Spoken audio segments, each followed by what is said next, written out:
Hi everyone. So I have been trying to create some videos to maybe help parents learn a little bit more about teaching their kids from home when they can't send them to school. These times of pandemic have made it very hard, and I am sure there are lots of parents that are pulling out their hair trying to figure out how they can teach their kids. So I have been, in a different way entirely, reading books to my grandchildren who are in Israel and the United States, and hoping that also some of my nieces and nephews that have little children will be sharing them with their kids as well. And maybe along the way, someone else, or two or three, will hear my story. And I've posted ideas about how to use the story to teach. I just finished reading this story. There's a monster eating my house by Art Cummings. It's a very old book. When our two children were little, which is 35 years ago, don't know where the time has gone, we would get a book a month because we belonged to a club, and we would read the books to the kids, and then we would read some of the books over and over, and we kept them in the basement.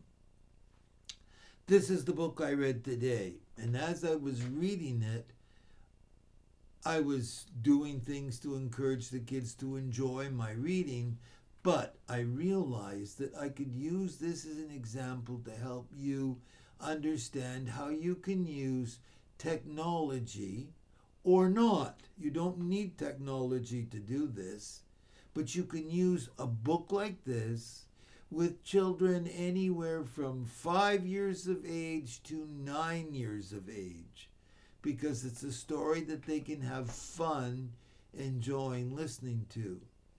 It's about a man who puts on armor and with his three pets, who he lives with in his castle, gets on his horse with his armor on and with his spear like Don Quixote, and he goes off to look for monsters.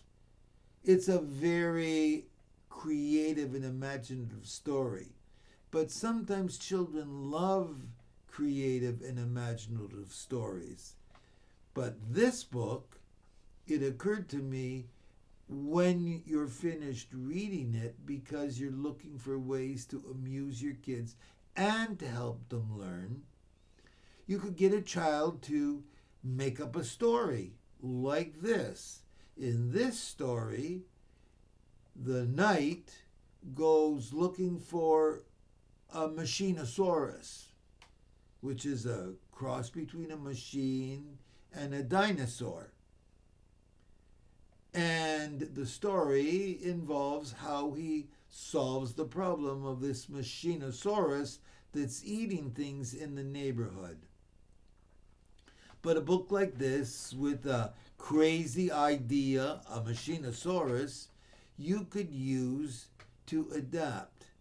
After you read this story and you talk about it, you can talk about what it means to make up a story. Sometimes kids are very good at just telling a story about when they went to camp, or when they went for a ride in the park, or what they learned when they went to the museum.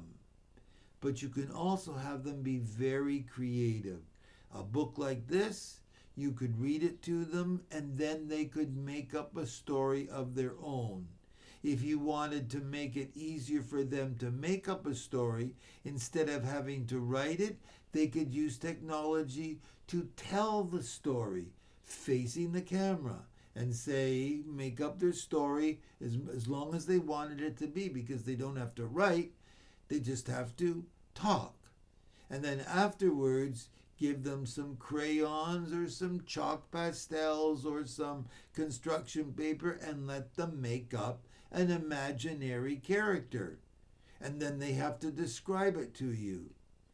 Now you might want to know, well, how do I know whether I've been successful?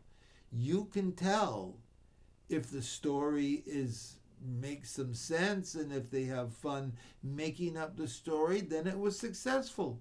It doesn't have to be the best story in the world. No storyteller began at the top.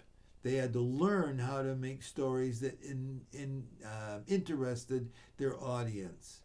And then, no matter what they draw or what they create, it's fine because it's creative. They've had fun. You can help them by stimulating their creativity. Okay, maybe we won't use crayon. Would you like to use some glue and some cardboard? Maybe it won't be a Machinosaurus. Maybe it will be a Cookie Monster. Yes, that's right, a Cookie Monster from Sesame Street. Make up a story about Cookie Monster. You're the one that has to be creative too. You have to be creative with the kids so they can be creative back at you. But it's a fun way to make up an activity for kids and that you can help them along the way and encourage them. They can spend a whole day drawing and writing a story.